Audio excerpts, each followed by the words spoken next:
दोस्तों, आप सब ने सुना होगा कि भगवान और भक्त के बीच में एक बहुत ही विचित्र संबंध होता है। जितना प्यार एक भक्त अपने भगवान को करता है, उससे कहीं ज़्यादा भगवान अपने भक्त को प्यार करता है। एक बार की बात है कि एक संत जगन्नाथपुरी से मथुरा की तरफ जा रहे थे। वो एक ट्रेन में जा रहे थे और वो हमेशा अपने साथ अपने कान्हा जी को रखते थे। जहाँ भी वो जाते थे उन्हें साथ लेकर जाते थे। तो जब वो ट्रेन की अपनी टिकट बुक कराई तो उन्होंने अपने बराबर वाली सीट अपने कान्हा जी के लिए बुक करवाई। वो जा रहे थे, उनके साथ और भी बहुत सारे संत महात्मा थे उनके साथ में।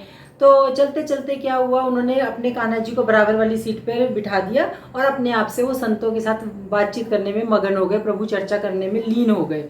ऐसे करते करते वार्ता करते करते उनका स्टेशन आ गया और वो स्टेशन से उतर गए। वो बातें करते करते स्टेशन से, गाड़ी से उतरे, ट्रेन से उतरे, उन्हें याद ही नहीं रहा कि मेरे कान्हा जी तो, बाल गोपाल जी तो अंदर ही रह गए हैं।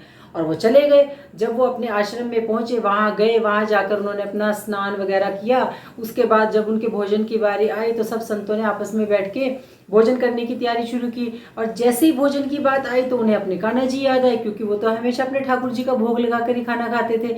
जब उन संत को याद आया कि मेरे ठाकुर जी कहाँ गए, वो एकदम से घबरा गए और वो परेशान हो गए, वो रोने लग गए, व्याकुल हो गए बहुत ज़्यादा।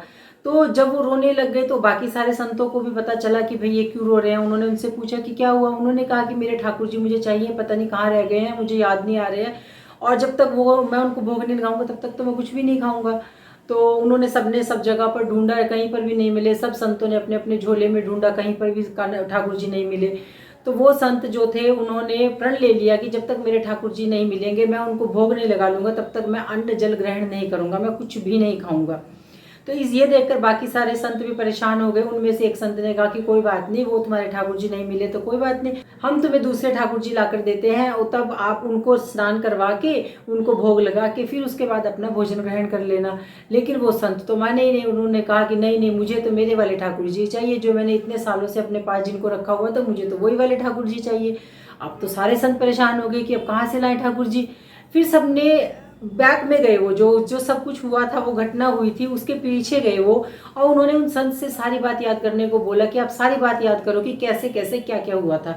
फिर जब उन संत को सारी बात याद आई तो उन्हें याद आ गया कि मैं बातें करने में उनके साथ मग्न हो गया था और मैं अपने ठाकुर जी को ट्रेन से उतारना ही भूल गया था। अब तो सब संतों ने सोचा कि अब ट्रेन भी चली गई होगी, अब इतनी देर से थोड़ी ना ट्रेन वहां पर रुकी होगी। फिर उन संत ने कहा कि कोई बात नहीं, ट्रेन चली गई होगी तो कोई बात नहीं, लेकिन मैं एक बार स्टेशन मास्टर से जरूर मिलके आना चाहता हूँ, रेलवे स्टेशन जाना चाहता हूँ।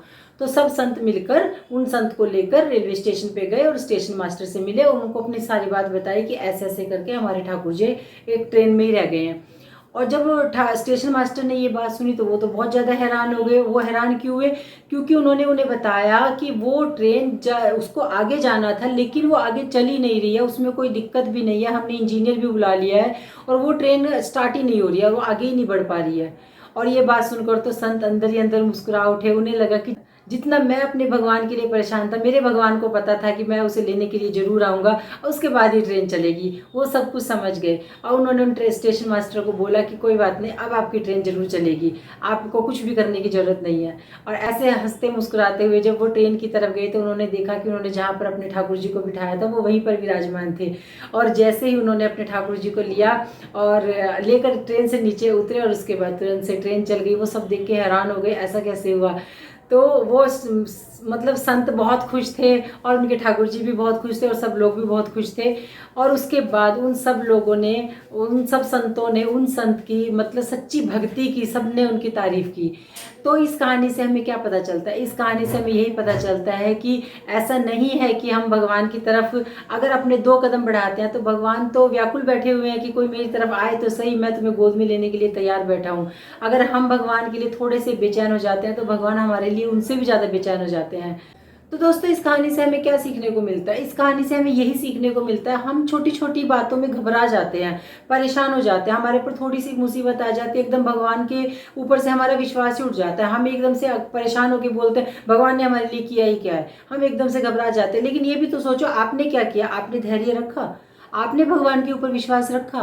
ले अगर आप भगवान के ऊपर विश्वास रखते हैं तो ऐसा हो ही नहीं सकता कि भगवान आपका विश्वास को तोड़े। तो बस मेरा आज का ये था वीडियो। अगर वीडियो अच्छा लगा हो तो वीडियो को लाइक करें, शेयर करें, चैनल को सब्सक्राइब करें, बेल आइकन जरूर दबाइए जिससे कि मेरी आने वाली वीडियो का नोटिफिकेशन आपको मिल जाए। Thank you so much.